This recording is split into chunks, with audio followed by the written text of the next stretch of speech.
Okay, तो हमने कल रिफ्रैक्शन थ्रू द प्रिज्म पढ़ा था। तो अप टू नाउ हमने रिफ्लेक्शन एंड रिफ्रैक्शन तो ऑलरेडी प्रीवियस चैप्टर में कंप्लीट कर लिया है या ना। और रिफ्रैक्शन थ्रू द प्रिज्म और ग्लास लैब क्या होता है, ग्लास लैब क्या होता है, तो ग्लास लैब वाला हमने प्रीवियस चैप्टर में कंप्लीट कर लिया और प्रिज्म वाला कल। यस और नो। दूसरा एक ऑप्टिकल फिनोमिनन होता है जिसका नाम है डिस्पर्शन। क्या नाम है?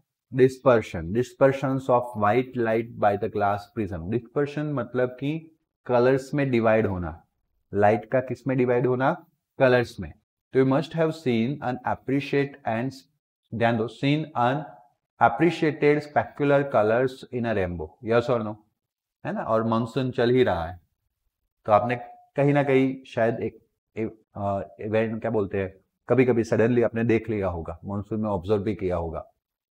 सो how could the white light of the sun, sun में से जो लाइट आती है वो येलो नहीं होती। पहले तो वो तो ड्राइंग में येलो ड्रॉ करता है, क्योंकि व्हाइट पेपर पे व्हाइट कैसे ड्रॉ करोगे। इसलिए ड्राइंग वाले सर क्या सिखाते नहीं है, सन रेस येलो कलर के होते हैं, ऐसा सिखाते हैं ना। बट हमें साइंस ऐसा सिखाता है कि व्हाइट लाइट होती है। सनलाइट कैसी होती है? व्हाइट होती है। तो white light of the sun gives us various colours of the rainbow. How, कैसे वो देता होगा? Detailed knowledge chapter number 11 of standard 12। But अभी तो हम सिंपल ही पढ़ लेंगे, बहुत डिटेल में जाके नहीं पढ़ेंगे कि कैसा होने वाला है, बट सिंपली तो पढ़ ही लेंगे। आया समझ में? बाकी डिटेल्ड नॉलेज, रेनबो कैसे फॉर्म होता है, डबल रेनबो कैसे फॉर्म होता है, 10th में सिर्फ रेनबो पढ़ेंगे। कभी कभी रेनबो के ऊपर रेनबो होता है, डबल रेनबो, वो क्यों फॉर्म होता है, ऐसा कौन सी चीज होगी रिस्पॉन्सिबल, वो सारी डिटेल नॉलेज कहाँ पढ़ने वाले? बेसिक से स्टार्ट करेंगे, डबल रेनबो पे छोड़ेंगे। आया समझ में? तो फिर 12th हार्ड है? हाँ, नहीं, हाँ बट है। मेहनत में आपको तब हार्ड, मतलब एक तो चूज करने में हार्ड लगेगा, चूज कर लिया तो फिर करना ही है। एक बार साइंस में घुस गए मतलब क्या, करना ही पड़ेगा ना, छोड़ोगे थोड़ी। दूसरा, ये चूज करने के लिए 10th में मार्क्स कैसे चाहिए? बहुत ज्यादा और अच्छे मार्क्स, ताकि आप अच्छी स्कूल में जा पाओ। बात समझ में आया? एटलीस्ट एमजीएम में हो तो भी एमजीएम वाले आपको 10th से 11th में तभी एडमिशन देंगे जब अभी आप उन लोगों ने क्राइटेरिया लाई दिया 75-80 मार्क्स हो गए, 80% मार्क्स हो गए।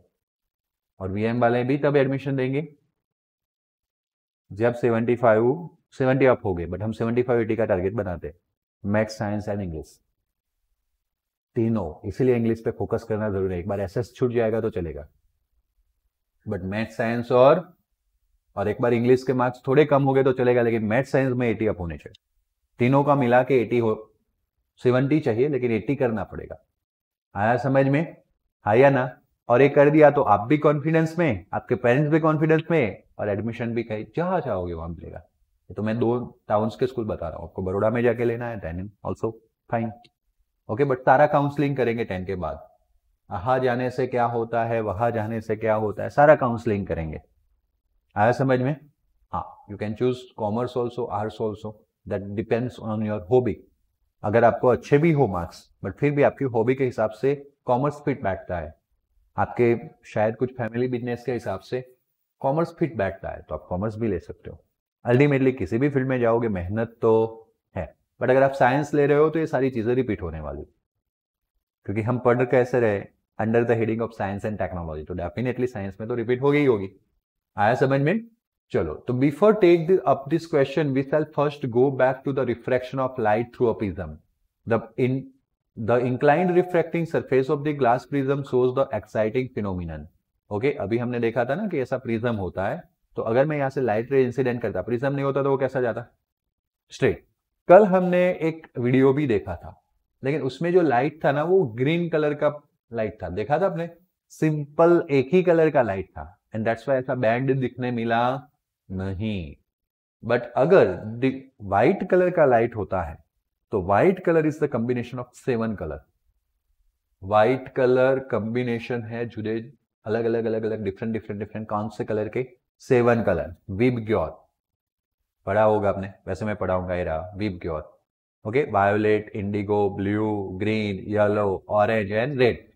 तो ये जो व्हाइट कलर है, यहां सबसे पहले इंक्लाइंड सरफेस पे जब लाइट इंसिडेंट होगी तो रिफ्रैक्शन होगा। क्या होगा? रिफ्रैक्शन।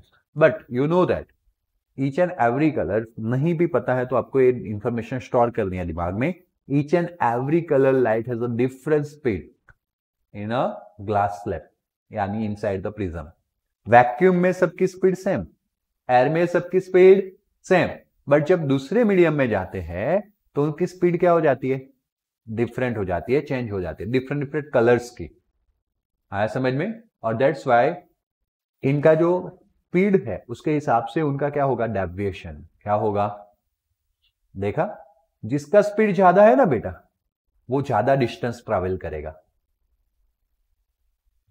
आपको डाउट रहता है, ओहो सर वीप गयो, चलो स्पीड ज्यादा, लेकिन आपको क्वेश्चन आए कि which colour has the greatest speed, तो आपके दिमाग में डाउट रहेगा, सर आइदर वायोलेट आएगा आइदर रेड आएगा, वो तो सबको पता है, पहला वाला या लास्ट वाला, बट कौन सा पहला और कौन सा लास्ट?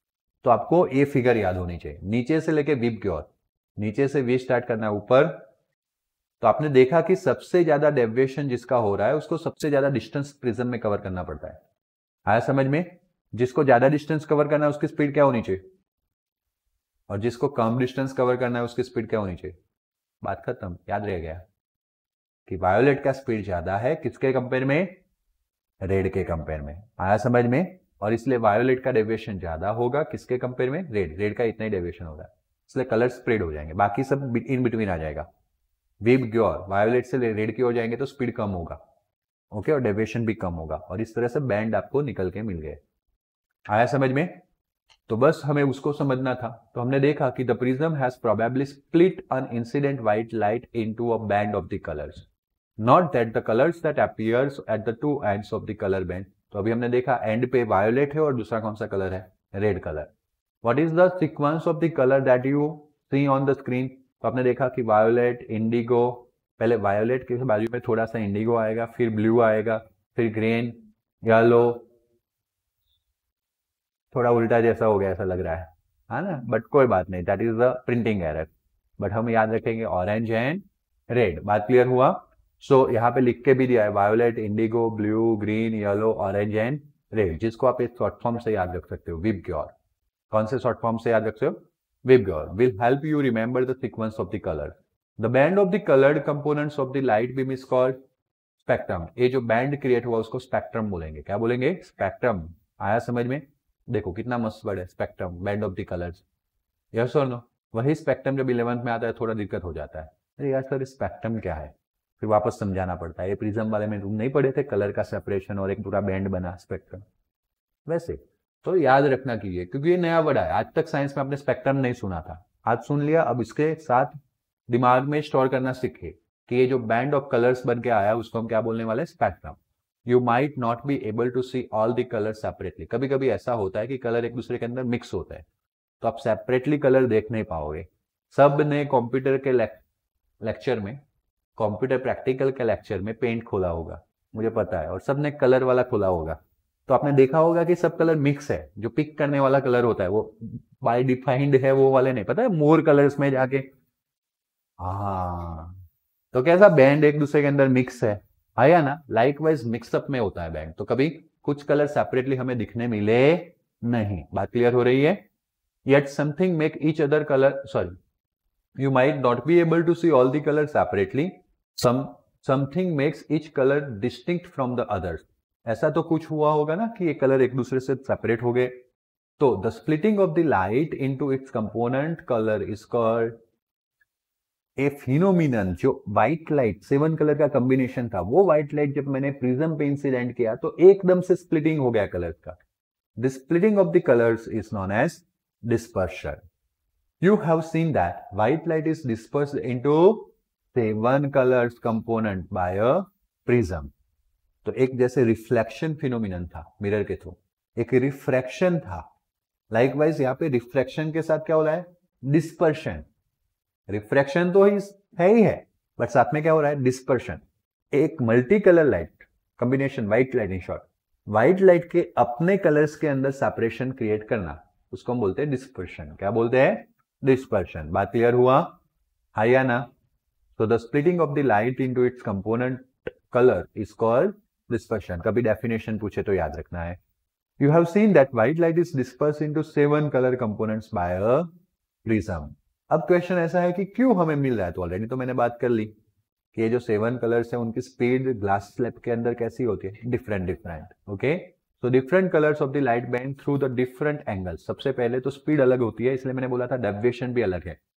सबसे ज्यादा डेविएशन जो नीचे पहुंच गया वायोलेट, और सबसे कम डेविएशन रेड. डेविएशन तो पता चल रहा है ना, प्रीवियस लेक्चर में बात किया था, ये ओरिजिनल डायरेक्शन है, तो वहां से बाहर निकलते वक्त जो डायरेक्शन में चेंज आता है उसको क्या बोलते हैं, डेविएशन, एंगल ऑफ डेविएशन या डेविएशन. तो this is for the violet colour and this is for the red colour. तो आप देख रहे हो कि किसका डेविएशन ज्यादा हो रहा है, किसका कम हो रहा है. तो 1 मार्क्स के क्वेश्चन में इंपॉर्टेंट जो 1 मार्क्स का सेक्शन आप डील कर रहे हो ना, आइए ना. देखो मेरे पास काफी सारे पेपर्स है जो मैं आपको दीपावली में दे दूंगा. अभी तो मैंने 3 पेपर दिए हैं, उसमें एक में कितने होते हैं आपको पता है, 24 80 मार्क्स का कितना है, 30, हाँ 1 मार्क्स के क्वेश्चन, 16, और मैथमेटिक्स में 16. ओके, अब मुझे 24 कहाँ से याद है पता है, लास्ट टाइम नहीं, बहुत पहले नहीं, लास्ट टाइम कोरोना के अंदर 24 कर दिया गया था, फिर एग्जाम नहीं हुई. ओके, सो मुझे याद आया, बट 16 इज दैट. तो ऐसे मेरे पास बहुत सारे क्वेश्चन पेपर है, एटलीस्ट मेरे पास 4 सब्जेक्ट के 70 क्वेश्चन पेपर है. तो एक उसमें 30 बढ़ाने हैं ना, तो लास्ट तक का रिकॉर्ड. तो एक सब्जेक्ट के 25 तो हो गए, मैं उसमें मैथ्स और साइंस के ज्यादा है, आया समझ में, तो 25 हो गए. 25 में 16 गिन लो, क्या 25 इंटू 16, एक पेपर में 16 MCQ है, तो 25 में कितने हो गए बराबर, 10 भी मान ले तो 250, 200 भी मान ले तो 500, 20 भी मान ले तो 500 क्वेश्चंस मैं आपको देने वाला हूं. क्या उसमें से प्रोबेबिलिटी नहीं रहेगी एग्जामिनेशन में आने की, रहेगी ना. तो दिस इज द थिंग, बात समझो, बात ये समझना है. बट अभी 18 के लिए आपको खुद डील करना है, जो मैंने सिर्फ और सिर्फ 48 दिए, तो काफी कम प्रोबेबिलिटी होगी बराबर, बट फिर भी उसमें से डील कर लेना है. आया समझ में. तो 1 मार्क्स के क्वेश्चन पे ज्यादा फोकस करना है. ये 16 में से मार्क्स जाने चाहिए नहीं, वहां तो हम गेन कर ही लेंगे, फिर ये 16 में गेन नहीं हुए तो 16 में से 6 मार्क आए तो फिर हम 80 से नीचे आ जाएंगे, मतलब 80 मार्क्स का पेपर है तो 60 से नीचे आ जाएंगे. बात समझ में आया. तो हमें वहां पे गेन करने हैं मार्क्स, है ना. तो 1 मार्क्स के क्वेश्चन में पूछा जाएगा किसका डेविएशन ज्यादा है, तो वायोलेट का. किसका डेविएशन कम है, रेड कलर का. बात क्लियर हुआ. तो different colours of the light bend through, मेरे साथ पढ़ते रहना, मैंने बार बार बोला है, फिर वापस याद करवा रहा हूं. जब मैं पढ़ाता हूं तो एक भी लाइन स्किप नहीं कर रहा हूं, और ऊपर से मेरी फिंगर घूमती हुई दिखाई दे रही है, तो आपको माइंड में उसको मेरे साथ पढ़ना है. एक बार का प्रिपरेशन यहाँ पे ही हो जाता है. आया समझ में. और जो मैं बोल रहा हूं उस वर्ड पे फोकस करना है. फोकस तो मेरी बातों पे बिल्कुल होना चाहिए, हटना ही नहीं चाहिए ध्यान. तो समझते जाओ. Different colours of the light bends through a different angles with respect to incident ray as they pass through the prism. The ray light bends least मतलब कम, while the violet is most. वो तो हमने पहले से ही पता लगा लिया, नीचे से विबग्योर लिखना है. मैंने रे डायग्राम ड्रॉ किया, रट्टा कहाँ लगाना है, ये डायग्राम ड्रॉ किया, नीचे वायोलेट कर दिया, ये रेड कर दिया, तो मुझे पता चल ही रहा है ना किसका ज्यादा हुआ और किसका कम हुआ. बाकी सब इन बिटवीन आ जाएंगे,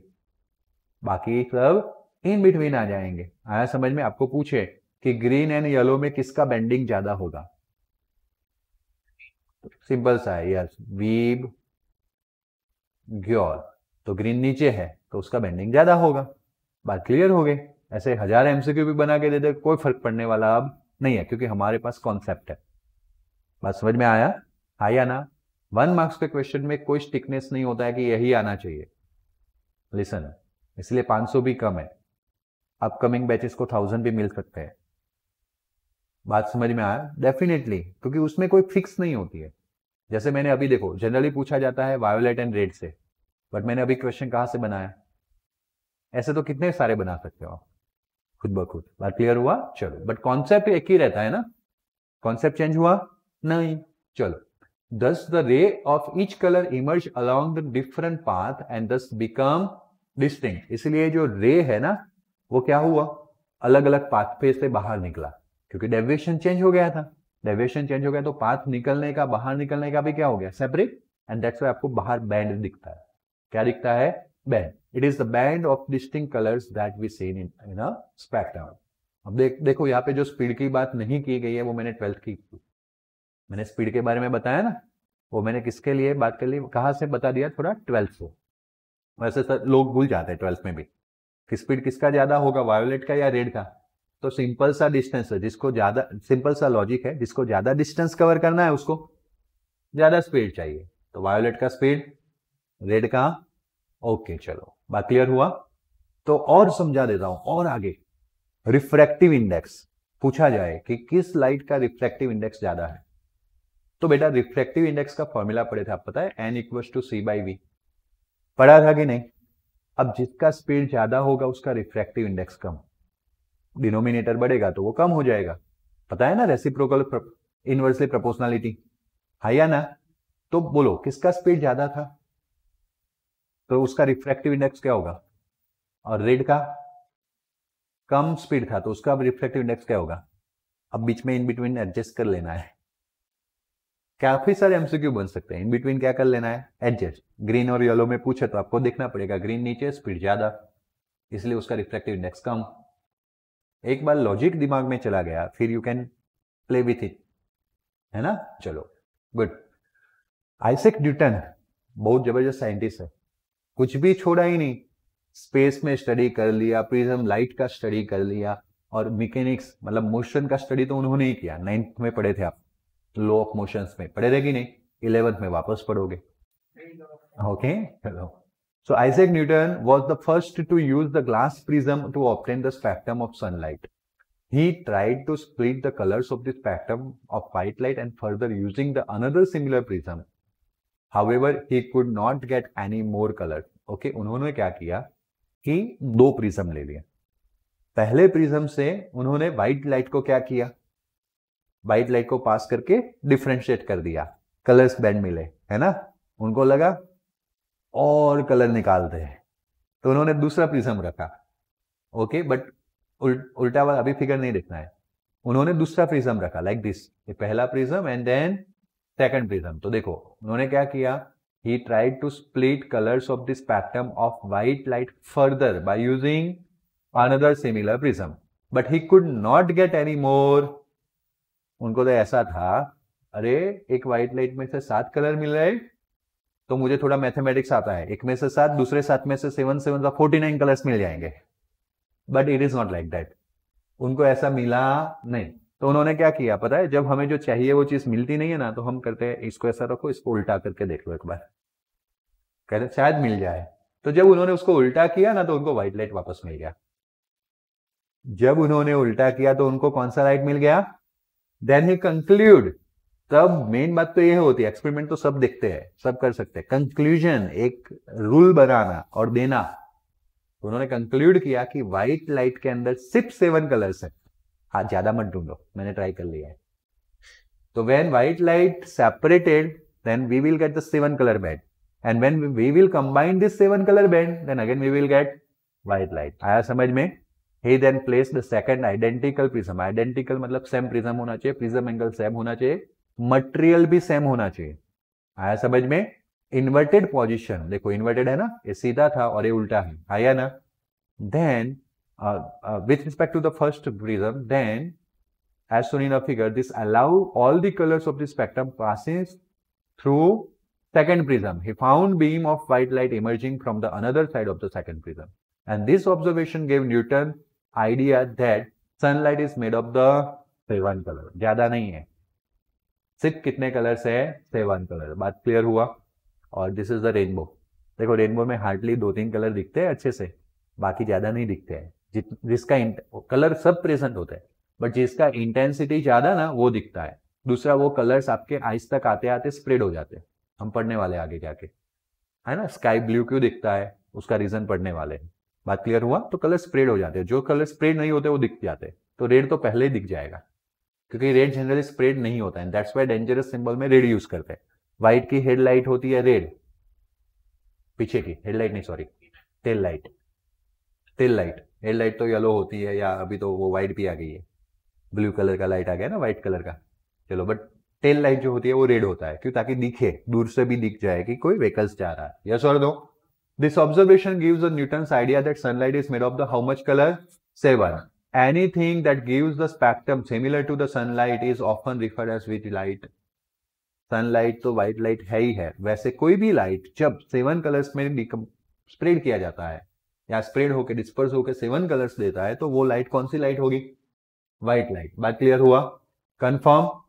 A rainbow in a natural spectrum appearing in a sky after the rain shower, it is caused by the dispersion of which light? Sunlight by the teeny water droplets. यहाँ पे prism कौन बन जाता है? Water droplets. जब raining season हो रहा है, मॉनसून चल रहा है, तो रेन के वाटर ड्रॉपलेट्स रहेंगे एनवायरमेंट में। जब सनलाइट उसमें से पास होती है, क्या होती है? पास, तो रिफ्रैक्शन होता है। क्या होता है? रिफ्रैक्शन। और उसकी वजह से हमें क्या दिखने मिलता है? रेनबो दिखने मिलता है। बात समझ में आया? चलो, it is caused by the dispersion of the sunlight by the tiny water droplets present in an atmosphere. A rainbow is always formed in a direction opposite to that of the sun. कौन है जीत? वो बुलाओ।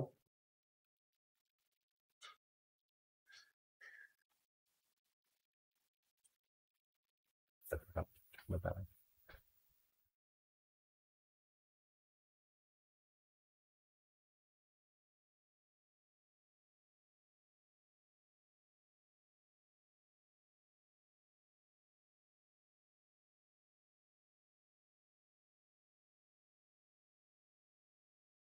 हाँ, okay, देखो, अब देखो, simple सा है। ये जो रेनबो है ना, वो सिंगल वाटर ड्रॉपलेट से पॉसिबल नहीं है। तो वाटर ड्रॉपलेट्स भी काफी ज्यादा हो गए ना, इसलिए छोटा भी होगा तो भी काफी सारों की कॉम्युलेटिव इफेक्ट आपको दिखने मिलते हैं। एक नहीं, लॉट्स ऑफ वाटर ड्रॉपलेट्स की वजह से दिखने मिलता है। आया समझ में? आया ना? चलो, दूसरा, इसमें है ना रिफ्लेक्शन भी होता है। मुझे विधि ने एक दिन क्वेश्चन पूछा था कि क्या लेंस सिर्फ रिफ्रैक्शन करते हैं, रिफ्लेक्शन कर सकते हैं? आया समझ में? ऐसा ही पूछा था ना। और मिरर जो है उसमें सिर्फ रिफ्लेक्शन होता है, क्या रिफ्रैक्शन के चांसेस हैं? तो मिरर जो रिफ्लेक्शन करता है उसमें रिफ्रैक्शन के कोई चांसेस नहीं, क्योंकि उसका दूसरा साइड क्या कर दिया हमने? कलर, आगे जाने वाला नहीं है। लेंस में रिफ्रैक्शन तो होता है, लेकिन दो ट्रांसपेरेंट मीडियम में से हम रिफ्लेक्शन भी करवा सकते हैं, जो हम पढ़ने वाले इसी चैप्टर में, टोटल इंटरनल रिफ्लेक्शन। जैसे रेन ड्रॉप था, आया ना? यस और नो? आपने देखा होगा कि जिस साइड सन है ना, तुमने क्या पूछा था? अभी वही पूछा था, कुछ सन के ऑपोजिट साइड पे दिखता है रेनबो, ऐसा पूछा था उसने। आया समझ में? बट इस फिगर से उसने आइडिया लगाया कि यहाँ पे तो लाइट जा रहा है, फिर देखो ये रेन ड्रॉप है, उसके ट्रांसपेरेंट मीडियम था, उसके बाजू में एयर था, तो रे आगे जाना चाहिए ना। बट यहाँ पे टोटल इंटरनल क्या हुआ? Reflection. Total internal reflection, reflection, वापस उसमें में आना, फिर वापस यहाँ पे रिफ्रैक्शन हुआ, तो 2 बार रिफ्रैक्शन हुआ। रिफ्रैक्शन आगे गया, रिफ्लेक्शन पीछे आया, उसी मीडियम में वापस आया। आया समझ में? एंड देन रिफ्रैक्शन, फिर बाहर निकला। फिर होगा क्या बेटा? ऐसा वाटर ड्रॉपलेट नीचे भी पड़ा होगा, वो उसको वापस रिफ्लेक्ट करेगा एंड देन सामने भेजेगा। So this is the knowledge of 12। आया समझ में? उसका मेन मस्त क्वेश्चन था, उसने फिगर को ऑब्जर्व किया, उसने बोला कि सर इस साइड से सनलाइट आ रही है, मतलब सन लेफ्ट साइड है, तो आफ्टर रिफ्रैक्शन भी वो लेफ्ट साइड जा रहा है, तो रेनबो भी कहां फॉर्म होना चाहिए? सन के साइड पे। बट सन के साइड पे रेनबो दिखता है जिस साइड सन है उसके, क्योंकि 2 multi layer of water droplet use होगा। बात समझ में आया? बट हमें क्या समझना था? सनलाइट का सिंगल कलर था तो 7 कलर आए कहां से? तो वो समझना था कि पहले देखो थोड़ा सा ये सेपरेशन हुआ, फिर रिफ्लेक्शन हुआ, फिर वापस सेकेंड टाइम जब रिफ्लेक्शन हुआ ना उसी में से, तब सेपरेशन बढ़ गया, इसलिए कलर का क्या हुआ? सेपरेशन। वापस सेम फिनोमिनन यहां पे होगा और फिर वो दूसरी साइड पे जाएगा। आया समझ में? और ये सिंगल ड्रॉपलेट से नहीं होता, it's a bunch of droplets. बात क्लियर हुआ? तो rainbow is always form in the direction opposite to that of what? Sun. And the water droplets, okay, दूसरा भी ऐसा होता है एक्चुअली में, अभी तो मैंने थोड़ा सा लिंक करवा दिया, बाकी रियलिटी में ऐसा होता है कि एक ड्रॉपलेट अगर वायोलेट वाला बैंड स्प्रेड करता है तो दूसरा रेड वाला, इस तरह से जनरली कॉम्बिनेटिव इफेक्ट जनरेट होती है। आया समझ में? लेटर ऑन जब आप 12th में आओगे तो पूरा डिटेल में समझ लोगे। अभी लिए हम ये समझ लेते हैं कि रेनबो अपोजिट डायरेक्शन में फॉर्म होगा। कौन सी डायरेक्शन में फॉर्म होगा? The water droplet is like a small prism, act as a small prism, they refract and disperse the incident sunlight. Refraction तो होना ही है, और डिस्पर्स मतलब कि कलर में सेपरेट कर देना लाइट को। यस और no? The reflect is then reflect it internally. तो पहले देखो, रिफ्रैक्ट, आर वाला रिफ्रैक्ट किया, डिस्पर्स भी किया, देखो सेपरेशन दिखने लगा। देन रिफ्लेक्ट, यहां से रिफ्लेक्ट हो रहा है, एल वाला रिफ्लेक्ट, उसी मीडियम में वापस आना, दिख रहा है? हमने यहां पे कहीं लिखा reflect it internally, and finally again or वाला refract again it again when it comes out of the rain drop. जब वापस बाहर निकल रहा था, वापस एक बार रिफ्रैक्शन हुआ, and due to the dispersion of the light and internal reflection different colour reach the observer eyes. Okay, एक दूसरी बात छोड़ देते हैं इसको। ये सेकंड वाला अभी भी थोड़ा डाउटफुल ही था, मैंने लिंक शेयर किया था, बट सेंटेंस पढ़ने से सही वाला आइडिया दिमाग में आ गया। ओके, कैसे? कि तुम यहां पे खड़े हो, ऐसे आंखों से देख रहे हो, बराबर ना? हाँ या ना? तो ये तुम्हारी आंख में जाएंगे, यस और नो? फिर लो क्या बताता है कि हमारी आंख उसको पीछे एक्सटेंड करने का ट्राई करेगी, और पीछे जहां मैच होगा वहां पे उसका इमेज दिखेगा। आया समझ में? कौन सी साइड चला गया? ऑपोजिट साइड, यानी सेकेंड रेन ड्रॉप की भी जरूरत नहीं रहेगी। हमारी आंखों की ओर आएगा तो आंखें उसको किधर देखने का ट्राई करेगी? जहां पे रियल में तो मीट होने वाले नहीं है, बट पीछे जाके मीट हो गया, ऐसा करके इमेज फॉर्म होगा। बात क्लियर हुआ? तो वापस फाइनली ये जो रेस है हमारी आंखों में जाएंगे, and due to the dispersion of the light, internal reflection and diffraction of colours reach the observer side. You can also see the rainbow on a sunny day when you look the sky through the waterfall or yes, water fountains with sun behind you. सन पीछे रहना चाहिए, तो सन के रे कहाँ जाएंगे? Water droplets में। वहां से कहाँ आएंगे? आइस में। तब आई उसको पीछे देखने का ट्राई करेंगे, अपोजिट डायरेक्शन में। बात क्लियर हो गया ना? बोलो, कोई डाउट? ओके, चलो next topic is atmospheric refraction. You might have observed an apparent random wavering or flickering of objects seen through the turbulent stream of hot air arising from above the fire and radiator. जब fire होता है, in short आपने होली का दहन किया होगा और आप गए होगे पूजा करने के लिए, तो आप देखना उसके आजू बाजू में ऐसे ऐसे blur blur blur blur blur दिखता है। यस और नो? क्यों? क्योंकि वहां का जो एयर है वो क्या हुआ? हीटअप। एयर हीटअप होने से लाइट हो गया, उसका रिफ्रैक्टिव इंडेक्स चेंज होगा। रिफ्रैक्टिव इंडेक्स चेंज होगा, बाजू में एयर थोड़ा सा कूल है, उसका रिफ्रैक्टिव इंडेक्स अलग है। तो ये जो लाइट वे थे ना, जब पहले रिफ्रैक्टिव इंडेक्स सेम था बेटा, लिसन, तब लाइट स्ट्रेट वे में ट्रैवल करता है। कैसे ट्रैवल करता है? स्ट्रेट वे में। बात क्लियर हो रही है? बट जब हमने उसको हीटअप किया तो जो एनवायरमेंट हॉट है और उसके बाजू में एयर कैसी होगी? कोल्ड। आप होलिका के नजदीक चले जाते हो, यू फील हॉट, फिर पूजा करके बाहर पीछे आ जाते हो, ऐसे ही करते हैं ना, थोड़ा दूर जाके खड़ा रहते हैं, तो हमें हीट नहीं लगनी चाहिए। तो जैसे दूर जाते हो कूल फील हो जाता है, आया ना? तो दो रीजन जनरेट हुए कि नहीं? बराबर, अपने ही एक्सपीरियंस से लेके जाएंगे। दो रीजन जनरेट हुए कि नहीं? अब ये दो रीजन जनरेट हुए, एक में हॉट है, दूसरे में, मतलब उनका रिफ्रैक्टिव इंडेक्स चेंज हो जाएगा। और जब दो मीडियम का रिफ्रैक्टिव इंडेक्स चेंज होता है तो लाइट का क्या होता है? रिफ्रैक्शन। अब लाइट एक फ्लक्चुएट होता रहेगा, ये हीट तो इधर उधर घूमती रहेगी, तो रिफ्रैक्शन इंडेक्स स्टेडी नहीं रहेगा। कैसा रहेगा? फ्लक्चुएट, घूमता रहेगा। तो वो लाइट कभी इधर रिफ्लेक्ट हुई, उधर रिफ्लेक्ट हुई, इधर रिफ्लेक्ट हुई, उधर रिफ्लेक्ट हुई, इस तरह से आपको विवरिंग दिखेगा। बात क्लियर हुआ? दिमाग में घुस गया? हाँ या ना? चलो, तो फ्लिकरिंग आपको दिखने लगेगा एनवायरमेंट में। The air is just above the fire become hotter then the air further up. बहुत ऊपर वाला एयर तो कैसा है? कूल है, बट जस्ट फायर के ऊपर है वो हॉट है। The hotter air is lighter, समझते जाना, बोलते जाना मेरे साथ। एंड दैट्स व्हाई डेंसिटी क्या होगी? Less than the cooler air above it and has refractive index slightly less than that of the cooler air. Since the physical condition of the refracting medium are not stationary. आप जब air जो है वो hot हो गया, उसके बाद वो वहां रहता तो ठीक था, बट आपको पता है कि हॉट एयर कहाँ जाता है और उसकी जगह नई कूल एयर लेती है। तो ये तो एक फ्लो बन गया एयर का, तो मतलब मीडियम्स का फ्लो चालू हो गया। हम उसको हॉट एयर को एक अलग मीडियम मान रहे और कूल एयर को भी एक अलग मीडियम मान रहे। एनर्जेटिकली बेस्ड और थोड़ा पढ़ने में ध्यान दे भाई। तो ये जो मीडियम है वो फ्लक्चुएट होता रहता है, स्टेडी एक ही पोजीशन पे रहता नहीं है, and that's why it is not stationary. The apparent position of object as seen through the hot air is fluctuate. और इसीलिए मानो कि हम साइड, जैसे टॉप से बात किया वैसे साइड से बात कर रहे हैं, साइड में भी सेम सिचुएशन होगी। तो होलिका के एक साइड मैं खड़ा हुआ, दूसरे साइड आप लोग खड़े हुए हो, तो आपका फ्लक्चुएट इमेज दिखेगा मुझे, और आपको मैं भी। फिर आप व्हाट्सएप करोगे, सर थोड़ा साइड हो जाओ ना, फिर मैं ऐसा साइड हो जाऊंगा।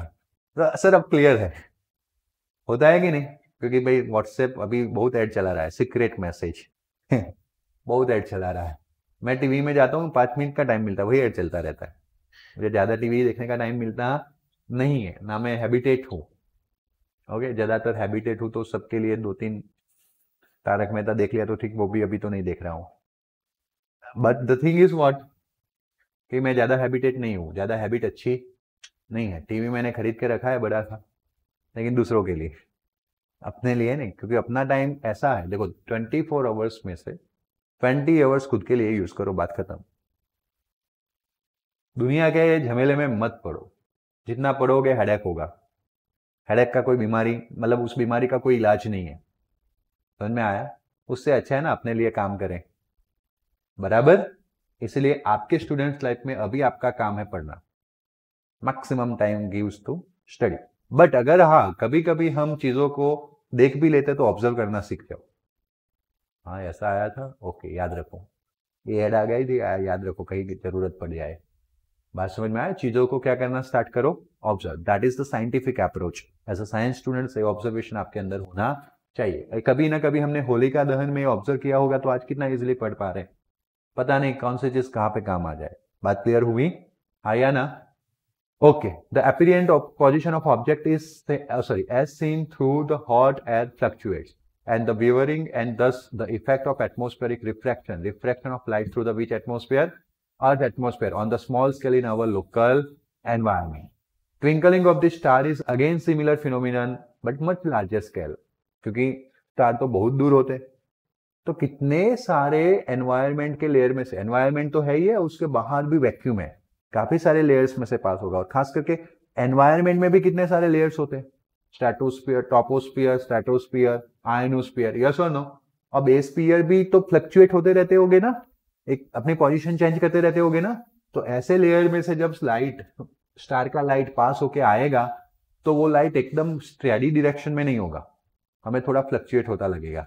और इसलिए स्टार का जो इमेज हम देख रहे हैं, बराबर, वो भी फ्लक्चुएट होता लगेगा। एंड दैट्स व्हाई हमें ऐसा लगेगा कि वो स्टार टिंकलिंग है, उसमें पूरा उसका जो लाइट है कम ज्यादा ब्लिंक हो रहा है। बट ऐसा कभी नहीं होता है, that is just atmospheric refraction. बात क्लियर हुआ? तो पूछा जाएगा explain the twinkling of star. So फटाफट से कंप्लीट करते हैं। The twinkling of the star is due to the atmospheric refraction of the star light. The star light on entering the Earth's atmosphere undergo the refraction continuously before it reaches the, जब तक वो अर्थ पे नहीं आता तब तक वो क्या करता है, कंटिन्यूस रिफ्रैक्शन में जाता है, कंटिन्यूस। आया समझ में? And the atmosphere refraction occurs in the medium of gradually changing refractive index, क्योंकि वो आयनोस्फीयर से लेके स्ट्रेटोस्फीयर में से लेके टॉपोस्फीयर में अर्थ सरफेस पे आ रहा है। आया समझ में? एंड दैट्स व्हाई लेयर में से पास होते होते होते होते होते होते उसका कंटिन्यूअसली क्या होगा, रिफ्रैक्शन, क्योंकि सबका रिफ्रैक्टिव इंडेक्स जो है वो चेंज होता जाता है। Since the atmosphere band the star light towards the normal, है ना, वो वैक्यूम में था, वैक्यूम में से धीरे धीरे धीरे रेयर में से डेंसर में आ रहा है, तो वो क्या हो जाएगा, नॉर्मल की ओर जाएगा। या ना? The apparent position of the star is slightly different than the which position.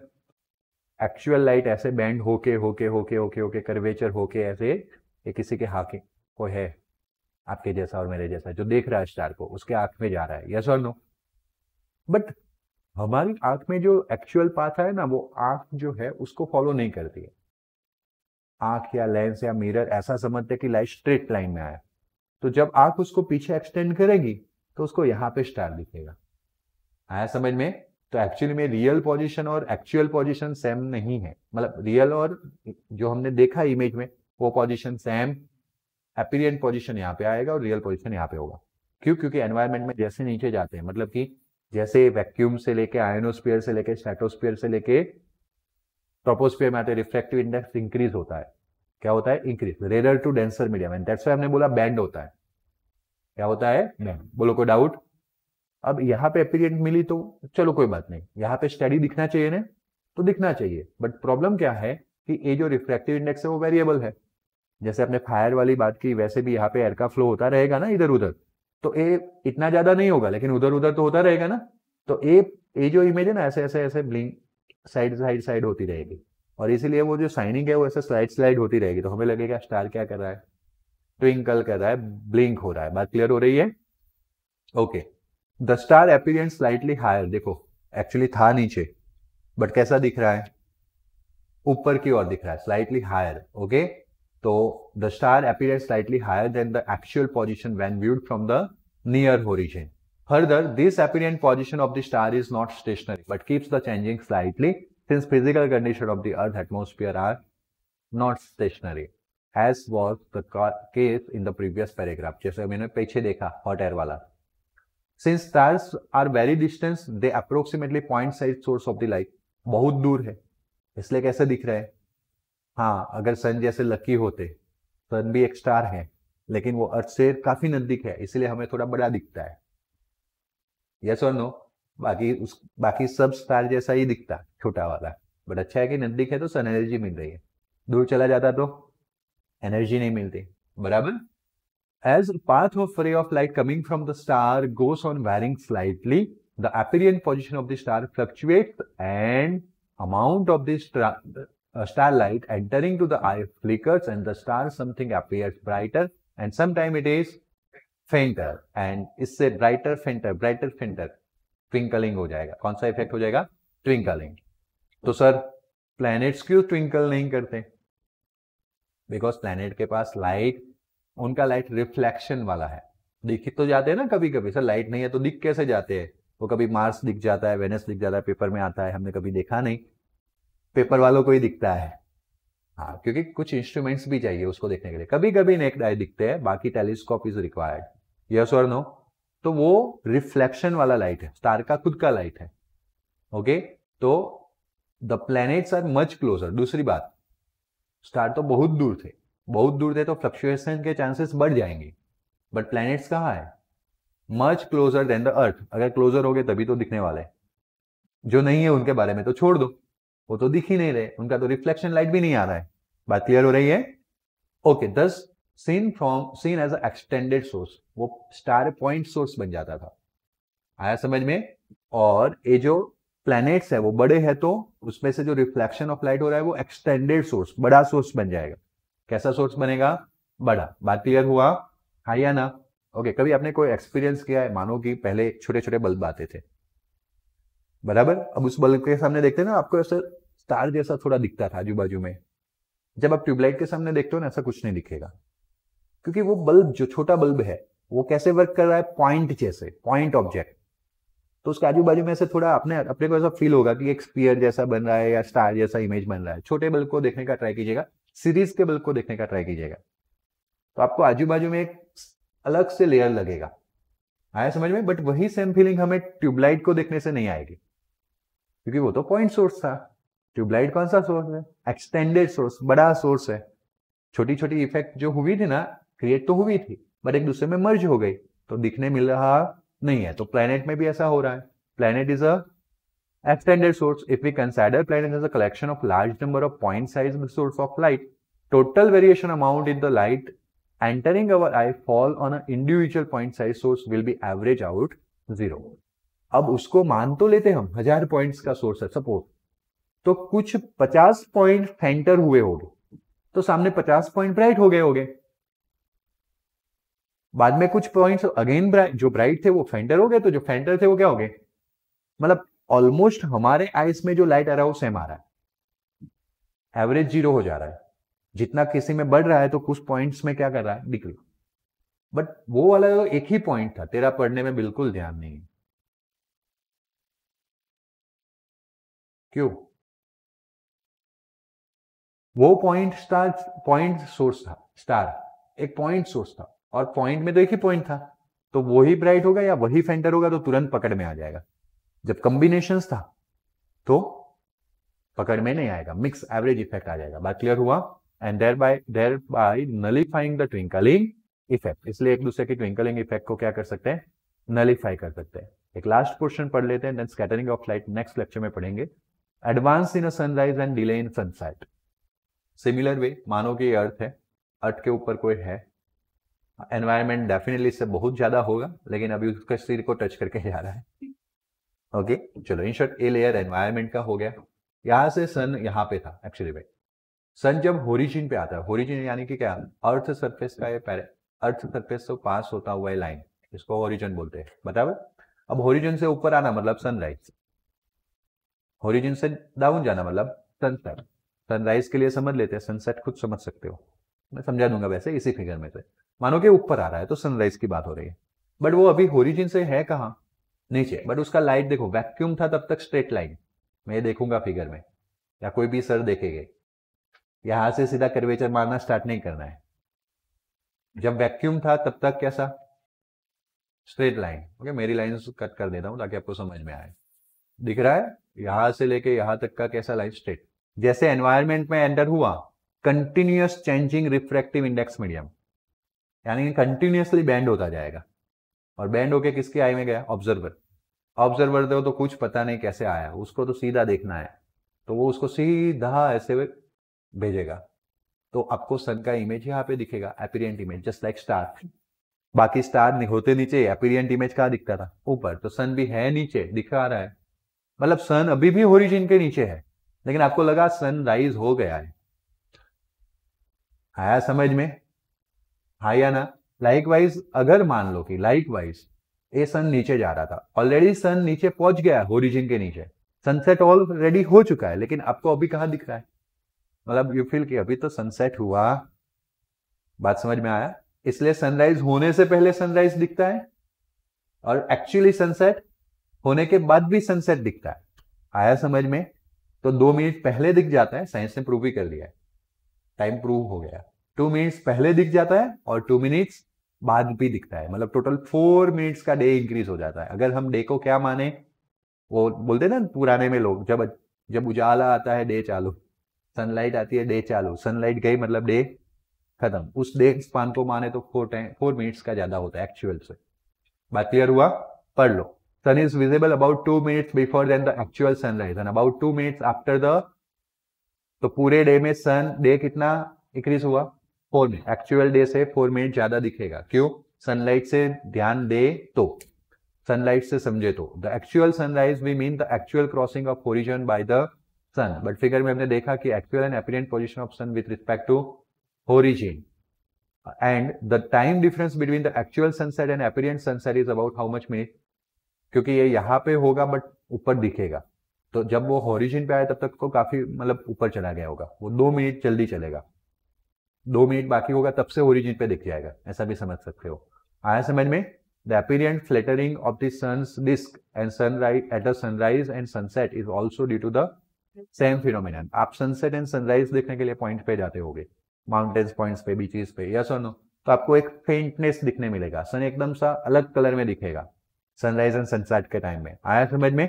वो due to the again refraction phenomenon. Which phenomenon? बोलो कोई डाउट?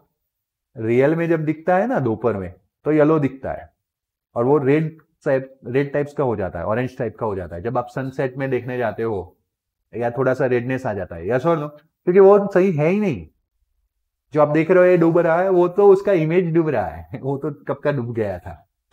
बात समझ में आया? मैं तो मजाक करता हूँ, सनराइज सनसेट पे जाता हूँ ना, बोल रहा हूँ ये क्या दिख रहा है सन, मैं बोला बेवकूफ हो आप लोग, सन तो कब का होरिजिन के नीचे है, अभी 2 मिनट आप बोल रहे हो ना, वो 2 मिनट उसको इमेज देखने वाली है।